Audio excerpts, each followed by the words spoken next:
उसकी कौम के सरदारों ने, जो अपनी बड़ाई के घमंड में पड़े थे, उससे कहा कि ए शुएब, हम तुझे और उन लोगों को जो तेरे साथ ईमान लाए हैं अपनी बस्ती से निकाल देंगे, वरना तुम लोगों को हमारे पंथ में वापस आना होगा। शुएब ने जवाब दिया, क्या जबरदस्ती हमें फेरा जाएगा चाहे हम राजी न हों? हम अल्लाह पर झूठ गढ़ने वाले होंगे अगर तुम्हारे पंथ में पलट आएं, जबकि अल्लाह हमें उससे छुटकारा दे चुका है। हमारे लिए तो उसकी ओर पलटना अब किसी तरह संभव नहीं है। ये और बात है कि अल्लाह हमारा रब ही ऐसा चाहे। हमारे रब का ज्ञान हर चीज पर हावी है, उसी पर हमने भरोसा कर लिया है। ऐ रब, हमारे और हमारी कौम वालों के बीच ठीक ठाक फैसला कर दे और तू सबसे अच्छा फैसला करने वाला है। उसकी कौम के सरदारों ने, जो उसकी बात मानने से इनकार कर चुके थे, आपस में कहा, अगर तुम शुएब के अनुयायी हुए तो बर्बाद हो जाओगे। मगर हुआ ये कि एक दहला देने वाली आफत ने उनको आ पकड़ा और वे अपने घरों में औंधे पड़े के पड़े रह गए। जिन लोगों ने शुएब को झुठलाया वे ऐसे मिटे कि मानो कभी उन घरों में बसे ही न थे। शुएब को झुठलाने वाले ही आखिरकार बर्बाद होकर रहे। और शुएब ये कहकर उनकी बस्तियों से निकल गया कि ए कौम के भाइयों, मैंने अपने रब के संदेश तुम्हें पहुंचा दिए और तुम्हारा हित चाहने का हक अदा कर दिया। अब मैं उस कौम पर कैसे अफसोस करूं जो सत्य को स्वीकार करने से इनकार करती है। कभी ऐसा नहीं हुआ कि हमने किसी बस्ती में नबी भेजा हो और उस बस्ती के लोगों को पहले तंगी और कठिनाई में डाला न हो, इस ख्याल से कि शायद वे विनम्रता पर उतर आएं। फिर हमने उनकी बदहाली को खुशहाली से बदल दिया, यहां तक कि वे खूब फले फूले और कहने लगे कि हमारे पूर्वजों पर भी अच्छे और बुरे दिन आते ही रहे हैं। आखिरकार हमने उन्हें अचानक पकड़ लिया और उन्हें खबर तक न हुई। अगर बस्तियों के लोग ईमान लाते और तकवा की नीति अपनाते तो हम उन पर आसमान और जमीन से बरकतों के द्वार खोल देते, मगर उन्होंने तो झुठलाया। अतः हमने उस बुरी कमाई के हिसाब में उन्हें पकड़ लिया जो वे समेट रहे थे। फिर क्या बस्तियों के लोग अब इससे निर्भय हो गए हैं कि हमारी पकड़ कभी अचानक उन पर रात के समय न आ जाएगी जबकि वे सोए पड़े हों? या वे निश्चिंत हो गए हैं कि हमारा मजबूत हाथ कभी अचानक उन पर दिन के समय न पड़ेगा जबकि वे खेल रहे हों? क्या ये लोग अल्लाह की चाल से निर्भय हैं? हालांकि अल्लाह की चाल से वही कौम निर्भय होती है जो तबाह होने वाली हो। और क्या उन लोगों को जो पिछले जमीन में बसने वालों के बाद जमीन के वारिस होते हैं, इस तथ्य ने कुछ शिक्षा न दी कि अगर हम चाहें तो उनके गुनाहों पर उन्हें पकड़ सकते हैं, मगर वे शिक्षाप्रद सच्चाइयों की उपेक्षा करते हैं और हम उनके दिलों पर ठप्पा लगा देते हैं, फिर वे कुछ नहीं सुनते। ये कौमें जिनकी कहानियां हम तुम्हें सुना रहे हैं तुम्हारे सामने मिसाल के तौर पर मौजूद हैं। उनके रसूल उनके पास खुली खुली निशानियां लेकर आए, मगर जिस चीज को वे एक बार झुठला चुके थे फिर उसे वे मानने वाले न थे। देखो, इस तरह हम सत्य के इनकार करने वालों के दिलों पर ठप्पा लगा देते हैं। हमने उनमें से ज्यादातर में प्रतिज्ञा का कोई निर्वाह न पाया, बल्कि ज्यादातर को उल्लंघनकारी ही पाया। फिर उन कौमों के बाद जिनका उल्लेख ऊपर किया गया, हमने मूसा को अपनी निशानियों के साथ फिरौन और उसकी कौम के सरदारों के पास भेजा, मगर उन्होंने भी हमारी निशानियों के साथ जुल्म किया। तो देखो उन फसादियों का क्या अंजाम हुआ। मूसा ने कहा, ए फिरौन, मैं सारे जहान के मालिक की ओर से भेजा हुआ आया हूं। मेरा पद यही है कि अल्लाह का नाम लेकर कोई बात सत्य के सिवा न कहूं। मैं तुम लोगों के पास तुम्हारे रब की ओर से स्पष्ट नियुक्ति प्रमाण लेकर आया हूं। अतः तू इस्राएल की संतान को मेरे साथ भेज दे। फिरौन ने कहा, अगर तू कोई निशानी लाया है और अपने दावे में सच्चा है तो उसे पेश कर। मूसा ने अपनी लाठी फेंकी और अचानक वो एक जीता जागता अजगर था। उसने अपनी जेब से हाथ निकाला और सब देखने वालों के सामने वो चमक रहा था।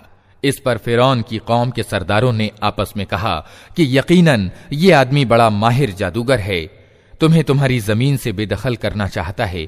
अब कहो क्या कहते हो। फिर उन सब ने फिरौन को मशविरा दिया कि उसे और उसके भाई को इंतजार में रखिए और सारे नगरों में हर कारे भेज दीजिए कि हर माहिर जादूगर को आपके पास ले आएं। अतएव जादूगर फिरौन के पास आ गए। उन्होंने कहा, अगर हम विजयी हुए तो हमें इसका प्रतिदान तो जरूर मिलेगा। फिरौन ने जवाब दिया, हाँ, और तुम राज दरबार के पार्श्ववर्ती यानी करीबी होगे। फिर उन्होंने मूसा से कहा, तुम फेंकते हो या हम फेंकें? मूसा ने जवाब दिया, तुम ही फेंको। उन्होंने जो अपने अक्षर फेंके तो निगाहों पर जादू और दिलों को भयभीत कर दिया और बड़ा ही जबरदस्त जादू बना लाए। हमने मूसा को इशारा किया कि फेंक अपनी लाठी। उसका फेंकना था कि देखते ही देखते वो इनके इस झूठे तिलस्म को निगलता चला गया। इस तरह जो सत्य था वो सिद्ध हुआ और जो कुछ उन्होंने बना रखा था वो मिथ्या होकर रह गया। फिरौन और उसके सभी साथी मुकाबले के मैदान में हार गए और विजयी होने के बदले उल्टे अपमानित हो गए। और जादूगरों का हाल ये हुआ कि मानो किसी चीज ने भीतर से उन्हें सजदे में गिरा दिया। कहने लगे, हमने मान लिया सारे जहान के रब को, उस रब को जिसे मूसा और हारून मानते हैं। फिरौन ने कहा, तुम उस पर ईमान ले आए इससे पहले कि मैं तुम्हें अनुमति दूं। यकीनन ही ये कोई खुफिया साजिश थी जो तुम लोगों ने इस राजधानी में की ताकि इसके मालिकों को सत्ता से हटा दो। अच्छा, तो इसका नतीजा अब तुम्हें मालूम हुआ जाता है। मैं तुम्हारे हाथ पांव उल्टी दिशाओं से कटवा दूंगा और इसके बाद तुम सबको सूली पर चढ़ाऊंगा। उन्होंने जवाब दिया, हर हाल में हमें पलटना अपने रब ही की ओर है। तू जिस बात का हमसे बदला लेना चाहता है वो इसके सिवा कुछ नहीं कि हमारे रब की निशानियां जब हमारे सामने आ गईं तो हमने उन्हें मान लिया। ऐ रब, हम पर सब्र उंडेल दे और हमें दुनिया से उठा तो इस हाल में कि हम तेरे आज्ञाकारी हों। फिरौन ने उसकी कौम के सरदारों से कहा, क्या तू मूसा और उसकी कौम को यूं ही छोड़ देगा कि देश में बिगाड़ फैलाएं और वे तेरी और तेरे पूज्य प्रभुओं की बंदगी छोड़ बैठें? फिरौन ने जवाब दिया, मैं उनके बेटों को कत्ल कराऊंगा और उनकी औरतों को जीता रहने दूंगा। हमारी सत्ता की पकड़ उन पर मजबूत है। मूसा ने अपनी कौम से कहा, अल्लाह से मदद मांगो और सब्र करो। जमीन अल्लाह की है, अपने बंदों में से जिसको चाहता है उसका वारिस बना देता है और आखिरी कामयाबी उन्हीं के लिए है जो उससे डरते हुए काम करें। उसकी कौम के लोगों ने कहा, तेरे आने से पहले भी हम सताए जाते थे और अब तेरे आने पर भी सताए जा रहे हैं। उसने जवाब दिया, करीब है वो समय कि तुम्हारा रब तुम्हारे दुश्मन को तबाह कर दे और तुमको जमीन में अधिकारी यानी खलीफा बनाए, फिर देखे कि तुम कैसे कर्म करते हो। हमने फिरौन के लोगों को कई साल तक अकाल और उपज की कमी की हालत में रखा कि शायद उनको होश आए, मगर उनकी हालत ये थी कि जब अच्छा समय आता तो कहते कि हम इसी के अधिकारी हैं और जब बुरा समय आता तो मूसा और उसके साथियों को अपने लिए अपशकुन ठहराते। हालांकि वास्तव में उनका अपशकुन तो अल्लाह के पास था, मगर उनमें से ज्यादातर ज्ञानहीन थे। उन्होंने मूसा से कहा कि तू हम पर जादू चलाने के लिए चाहे कोई निशानी ले आए, हम तो तेरी बात मानने वाले नहीं हैं। आखिरकार हमने उन पर तूफान भेजा, टिड्डी दल छोड़े, सुरसुरियां फैलाईं, मेंढक निकाले और खून की बारिश की। ये सब निशानियां अलग अलग करके दिखाईं, मगर वे सरकशी ही दिखाए चले गए और वे बड़े ही अपराधी लोग थे। जब कभी उन पर विपत्ति आती तो कहते, ए मूसा, तुझे अपने रब की ओर से जो पद प्राप्त है उसके आधार पर हमारे लिए दुआ कर। अगर इस बार तू हम पर से ये विपत्ति टलवा दे तो हम तेरी बात मान लेंगे और इस्राएल की संतान को तेरे साथ भेज देंगे। मगर जब हम उन पर से अपना अजाब एक नियत समय तक के लिए, जिस तक हर हाल में वे पहुंचने वाले थे, हटा लेते तो वे एकदम अपनी प्रतिज्ञा से फिर जाते। तब हमने उनसे बदला लिया और उन्हें समुद्र में डुबा दिया, क्योंकि उन्होंने हमारी निशानियों को झुठलाया था और उनसे बेपरवाह हो गए थे। और उनकी जगह हमने उन लोगों को जो कमजोर बनाकर रखे गए थे उस भूभाग के पूरब और पश्चिम का उत्तराधिकारी बना दिया जिसे हमने बरकतों से मालामाल किया था। इस तरह इस्राएल की संतान के प्रति तेरे रब का अच्छा वादा पूरा हुआ, क्योंकि उन्होंने सब्र से काम लिया था और हमने फिरौन और उसकी कौम का वो सब कुछ बर्बाद कर दिया जो वे बनाते और चढ़ाते थे। इस्राएलियों को हमने समुद्र से पार करा दिया। फिर वे चले और रास्ते में एक ऐसी कौम के पास से होकर गए जो अपनी कुछ मूर्तियों की भक्त बनी हुई थी। कहने लगे, ए मूसा, हमारे लिए भी कोई ऐसा ही पूज्य बना दे जैसे कि इन लोगों के पूज्य हैं। मूसा ने कहा, तुम लोग बड़ी नादानी की बातें करते हो। ये लोग जिस तरीके का पालन कर रहे हैं वो तो बर्बाद होने वाला है, और जो कर्म वे कर रहे हैं वो सर्वथा व्यर्थ है। फिर मूसा ने कहा, क्या मैं अल्लाह के सिवा कोई पूज्य तुम्हारे लिए तलाश करूं? हालांकि वो अल्लाह ही है जिसने तुम्हें दुनिया भर की कौमों के मुकाबले में श्रेष्ठता प्रदान की है। और अल्लाह कहता है, वो समय याद करो जब हमने फिरौनियों से तुम्हें छुटकारा दिलाया, जिनका हाल ये था कि तुम्हें दर्दनाक अजाब में डाले रखते थे, तुम्हारे बेटों को कत्ल करते और तुम्हारी औरतों को जिंदा रहने देते थे, और इसमें तुम्हारे रब की ओर से तुम्हारी बड़ी परीक्षा थी। हमने मूसा को 30 रात दिन के लिए सीना पहाड़ पर बुलाया और बाद में 10 दिन और बढ़ा दिए। इस तरह उसके रब की निर्धारित अवधि पूरे 40 दिन हो गई। मूसा ने चलते हुए अपने भाई हारून से कहा, मेरे पीछे तुम मेरी कौम में मेरी जगह रहना और ठीक काम करते रहना, और बिगाड़ पैदा करने वालों के तरीके पर न चलना।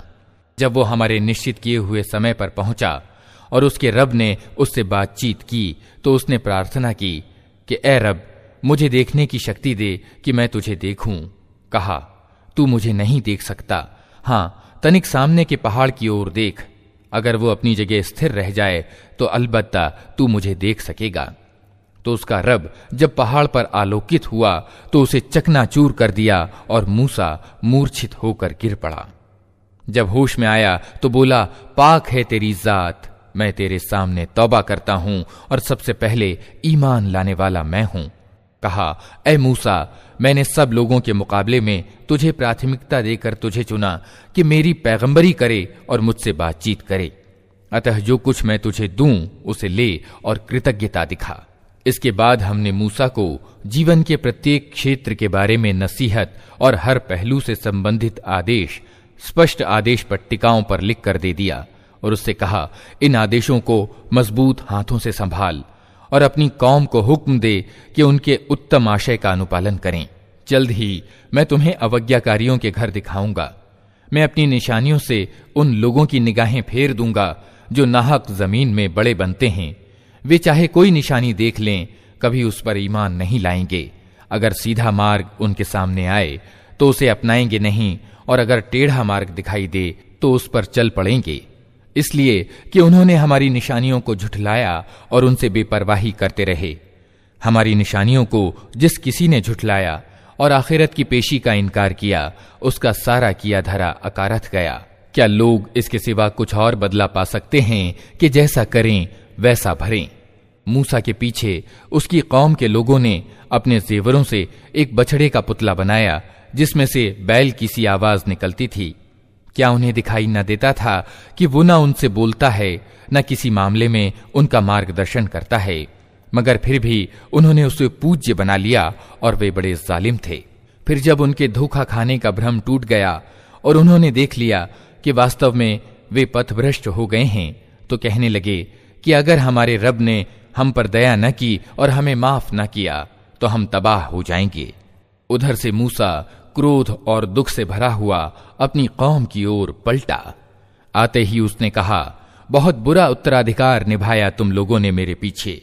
क्या तुम इतना भी सब्र से काम न ले सके कि अपने रब के आदेश का इंतजार कर लेते? और तख्तियां फेंक दी और अपने भाई हारून के सिर के बाल पकड़कर उसे खींचा। हारून ने कहा, ए मेरी मां के बेटे, इन लोगों ने मुझे दबा लिया और करीब था कि मुझे मार डालते। अतः तू दुश्मनों को मुझ पर हंसने का मौका न दे और इस जालिम गिरोह के साथ मुझे सम्मिलित न कर। तब मूसा ने कहा, ए रब, मुझे और मेरे भाई को माफ कर और हमें अपनी दयालुता में दाखिल कर, तू सबसे बढ़कर दयावान है। जवाब में कहा गया कि जिन लोगों ने बछड़े को पूज्य बनाया वे जरूर अपने रब के गजब में गिरफ्तार होकर रहेंगे और दुनिया की जिंदगी में अपमानित होंगे। झूठ गढ़ने वालों को हम ऐसी ही सजा देते हैं, और जो लोग बुरे कर्म करें फिर तौबा कर लें और ईमान ले आएं, तो यकीनन इस तौबा और ईमान के बाद तेरा रब माफ करने वाला और दयावान है। फिर जब मूसा का गुस्सा ठंडा हुआ तो उसने उन तख्तियों को उठा लिया जिनके लेख में मार्गदर्शन और दयालुता थी उन लोगों के लिए जो अपने रब से डरते हैं, और उसने अपनी कौम के 70 आदमियों को चुना ताकि वे उसके साथ हमारे नियत किए हुए समय पर हाजिर हों। जब उन लोगों को एक प्रचंड भूकंप ने आ पकड़ा तो मूसा ने निवेदन किया, ए मेरे सरकार, आप चाहते तो पहले ही इनको और मुझे तबाह कर सकते थे। क्या आप उस अपराध में जो हम में से कुछ नादानों ने किया था, हम सबको तबाह कर देंगे? ये तो आपकी डाली हुई एक परीक्षा थी, जिसके द्वारा आप जिसे चाहते हैं गुमराही में डाल देते हैं और जिसे चाहते हैं राह पर लगा देते हैं। हमारे सरपरस्त तो आप ही हैं, अतः हमें माफ कर दीजिए और हम पर दया कीजिए। आप सबसे बढ़कर माफ करने वाले हैं। और हमारे लिए इस दुनिया की भलाई भी लिख दीजिए और आखिरत की भी, हम आपकी ओर पलट आए। जवाब में कहा गया, सजा तो मैं जिसे चाहता हूं देता हूं, मगर मेरी दयालुता हर चीज पर छाई हुई है और उसे मैं उन लोगों के हक में लिखूंगा जो नाफरमानी से बचेंगे, ज़कात देंगे और मेरी आयतों पर ईमान लाएंगे। अतः आज ये दयालुता उन लोगों का हिस्सा है जो इस पैगंबर उम्मी नबी का अनुसरण करें, जिसका जिक्र उन्हें अपने यहाँ तौरात और इंजील में लिखा हुआ मिलता है। वो उन्हें नेकी का हुक्म देता है, बुराई से रोकता है, उनके लिए पाक चीजें हलाल और नापाक चीजें हराम करता है और उन पर से वो बोझ उतारता है जो उन पर लदे हुए थे और वे बंधन खोलता है जिनमें वे जकड़े हुए थे। अतः जो लोग इस पर ईमान लाएं और इसकी सहायता और समर्थन करें और उस प्रकाश का अनुसरण ग्रहण करें जो इसके साथ अवतरित हुआ है, वही सफल होने वाले हैं। ए नबी मोहम्मद, कहो, ए इंसानों, मैं तुम सब की ओर उस अल्लाह का पैगंबर हूं जो जमीन और आसमानों की बादशाही का मालिक है। उसके सिवा कोई ईश्वर नहीं है। वही जिंदगी प्रदान करता है और वही मौत देता है। अतः ईमान लाओ अल्लाह पर और उसके भेजे हुए उम्मी नबी पर जो अल्लाह और उसके आदेशों को मानता है, और उसके अनुयायी बनो। उम्मीद है तुम सीधा मार्ग पालोगे। मूसा की कौम में एक गिरोह ऐसा भी था जो हक के अनुसार मार्ग दिखाता और हक ही के अनुसार इंसाफ करता था। और हमने उस कौम को 12 घरानों में बांट करके उन्हें स्थायी गिरोहों का रूप दे दिया था। और जब मूसा से उसकी कौम ने पानी मांगा तो हमने उसको इशारा किया कि अमुक चट्टान पर अपनी लाठी मारो, तो उस चट्टान से यकायक 12 स्रोत फूट निकले और हर गिरोह ने अपने पानी लेने की जगह निश्चित कर ली। हमने उन पर बादल की छाया की और उन पर मन्न और सलवा उतारा। खाओ वे पाक भली चीजें जो हमने तुमको प्रदान की हैं। मगर इसके बाद उन्होंने जो कुछ किया तो हम पर जुल्म नहीं किया, बल्कि आप अपने ऊपर जुल्म करते रहे। याद करो वो समय जब उनसे कहा गया था कि इस बस्ती में जाकर बस जाओ और इसकी पैदावार से अपनी इच्छा अनुसार रोजी प्राप्त करो और हित्ततुन हित्ततुन कहते जाओ और शहर के दरवाजे में सजदा करते हुए दाखिल हो। हम तुम्हारी खताओं को माफ कर देंगे और उत्तम कारों को और भी ज्यादा देंगे। मगर जो लोग उनमें से जालिम थे, उन्होंने उस बात को जो उनसे कही गई थी बदल डाला, और परिणाम ये हुआ कि हमने उनके जुल्म के बदले उन पर आसमान से अजाब भेज दिया। और तनिक इनसे उस बस्ती का हाल भी पूछो जो समुद्र के तट पर स्थित थी। उन्हें याद दिलाओ वो घटना कि वहां के लोग सब्त यानी सप्ताह के दिन ईश्वरीय आदेशों की अवहेलना करते थे, और ये कि मछलियां सब्त ही के दिन उभर उभर कर सतह पर उनके सामने आती थीं और सब्त के सिवा बाकी दिनों में नहीं आती थीं। ये इसलिए होता था कि हम उनकी अवज्ञाओं के कारण उनको परीक्षा में डाल रहे थे। और उन्हें ये भी याद दिलाओ कि जब उनमें से एक गिरोह ने दूसरे गिरोह से कहा था कि तुम ऐसे लोगों को क्यों नसीहत करते हो जिन्हें अल्लाह तबाह करने वाला या सख्त सजा देने वाला है, तो उन्होंने जवाब दिया था कि हम ये सब कुछ तुम्हारे रब के सामने अपने आप को निरपराध सिद्ध करने के लिए करते हैं और इस उम्मीद पर करते हैं कि शायद ये लोग उसकी अवज्ञा से बचने लगें। आखिरकार जब वे उन आदेशों को बिल्कुल ही भूल गए जो उन्हें याद कराए गए थे, तो हमने उन लोगों को बचा लिया जो बुराई से रोकते थे, और हमने बाकी सब लोगों को जो जालिम थे उनकी अवज्ञाओं पर भारी अजाब में पकड़ लिया। फिर जब वे पूरी सरकशी के साथ वही काम किए चले गए जिससे उन्हें रोका गया था, तो हमने कहा, बंदर हो जाओ, अपमानित और तिरस्कृत।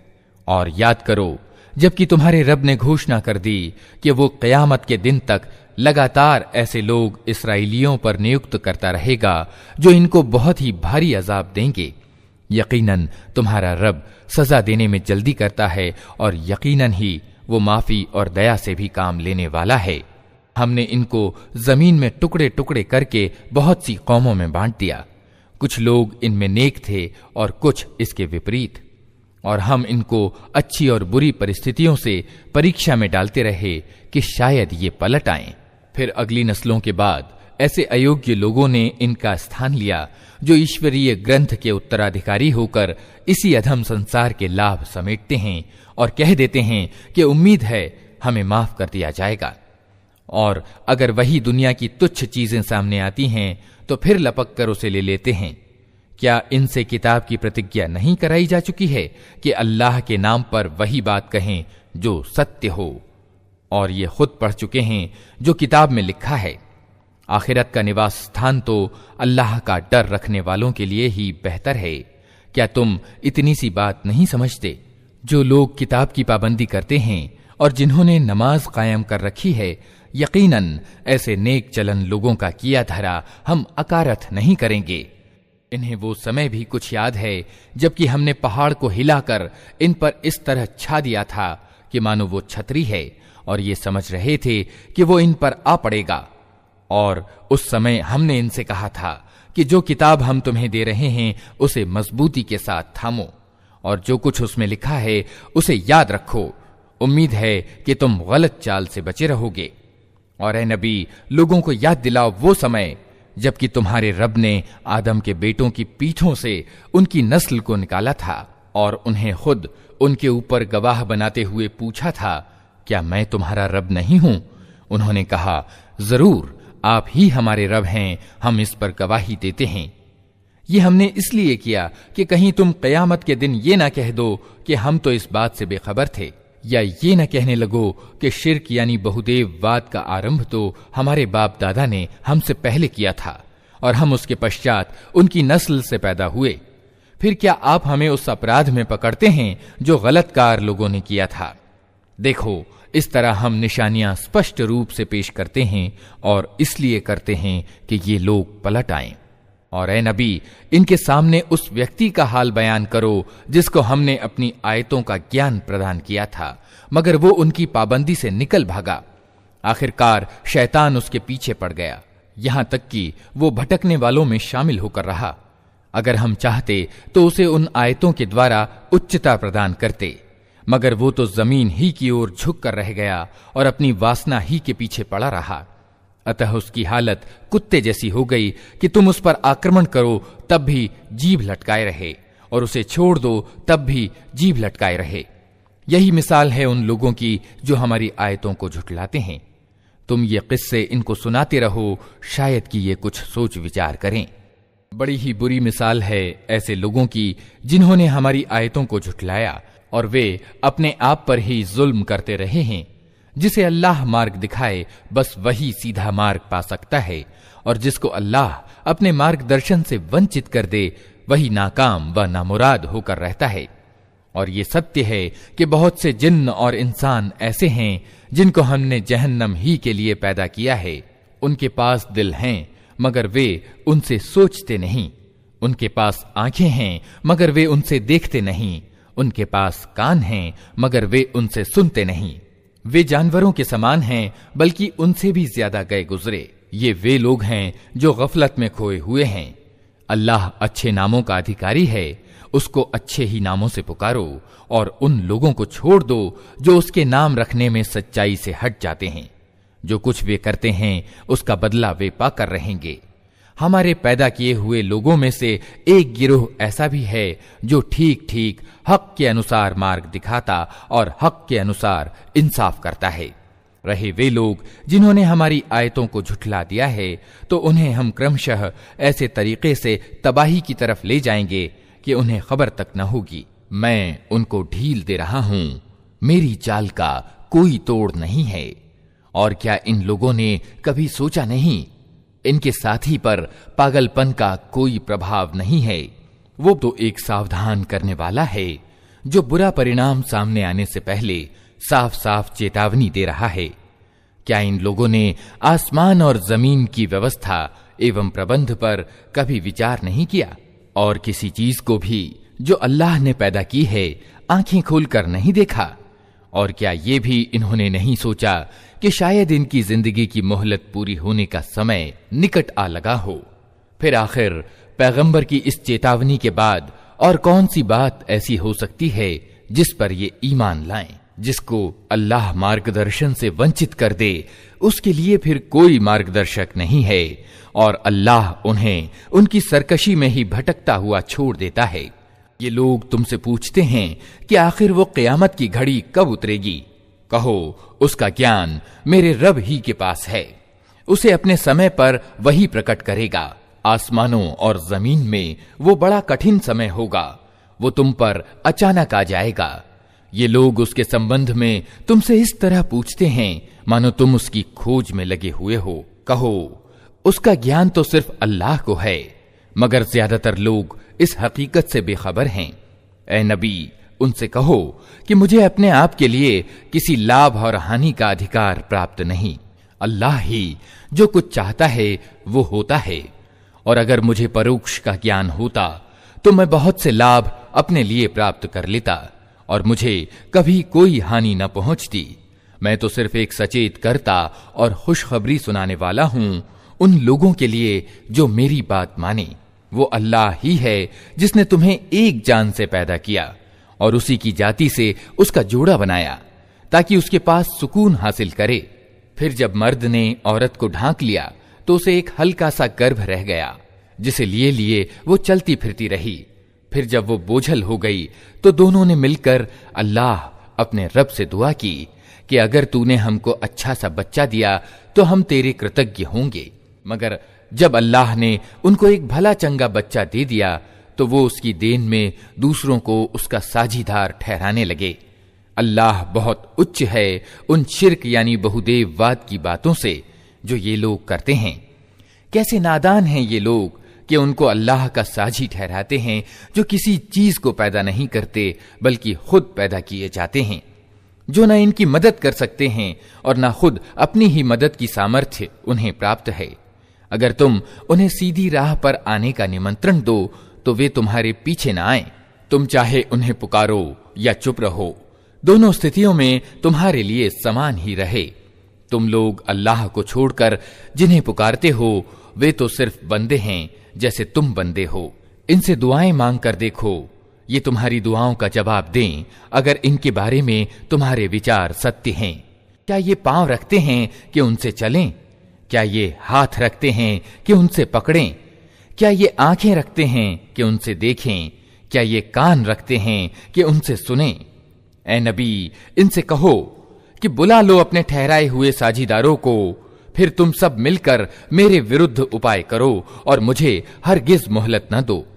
मेरा सहायक और समर्थक वो अल्लाह है जिसने ये किताब उतारी है और वो नेक आदमियों की हिमायत करता है।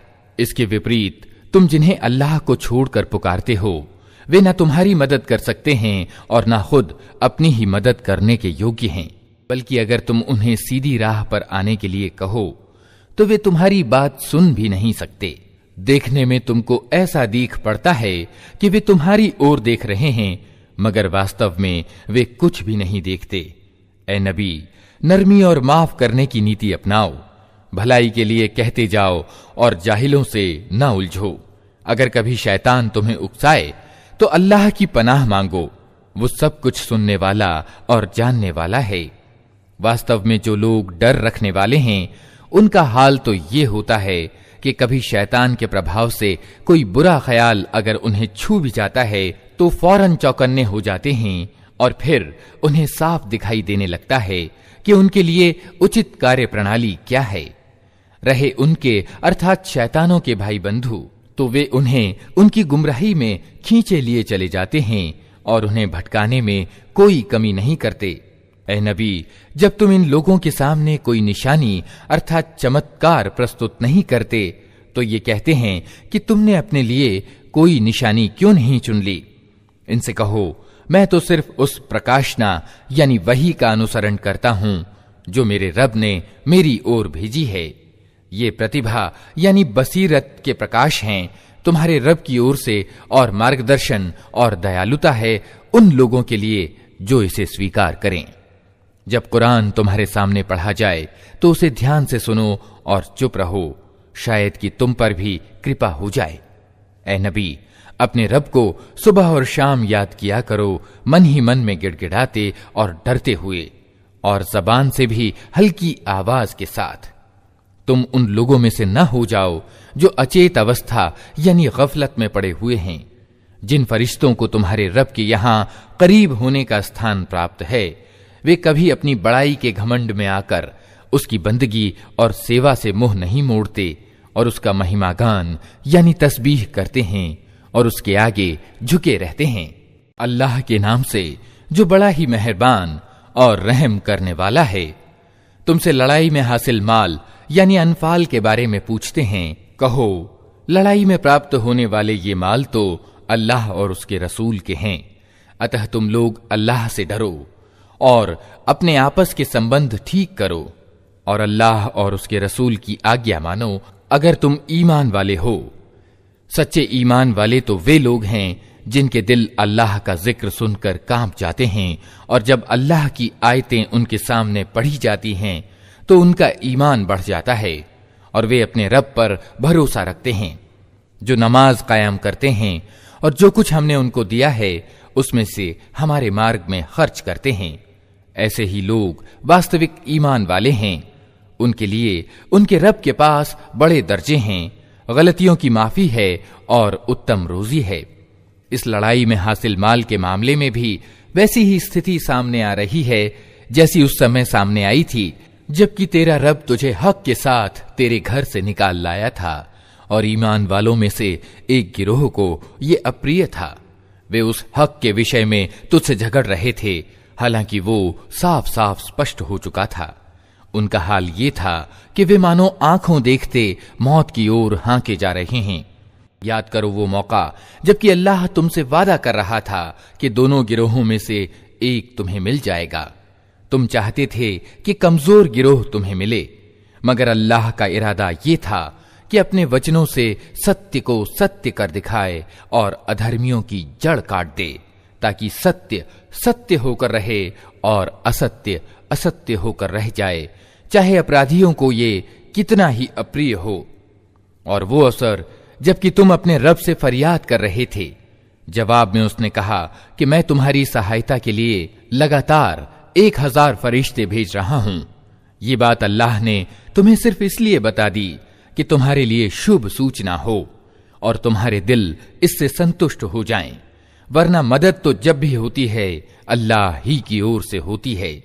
यकीनन अल्लाह अत्यंत प्रभुत्वशाली और तत्वदर्शी है।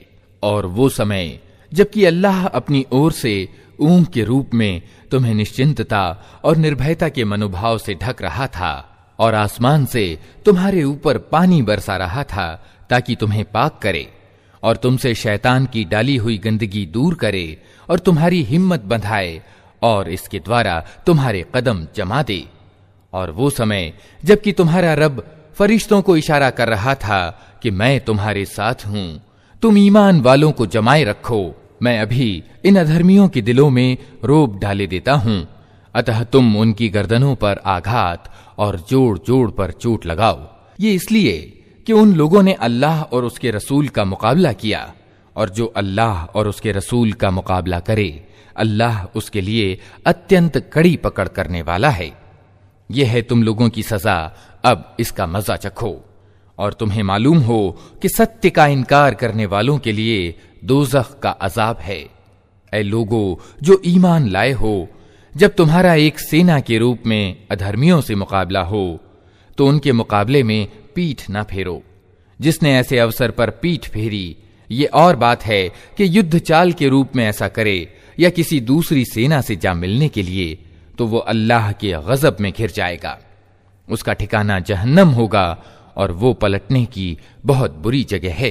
अतः तथ्य ये है कि तुमने उनको कत्ल नहीं किया, बल्कि अल्लाह ने उनको कत्ल किया। और ए नबी, तूने नहीं फेंका बल्कि अल्लाह ने फेंका। और ईमान वालों के हाथ जो इस कार्य में इस्तेमाल किए गए तो ये इसलिए था कि अल्लाह ईमान वालों को एक उत्तम परीक्षा से सफलतापूर्वक गुजार दे। यकीनन अल्लाह सुनने और जानने वाला है।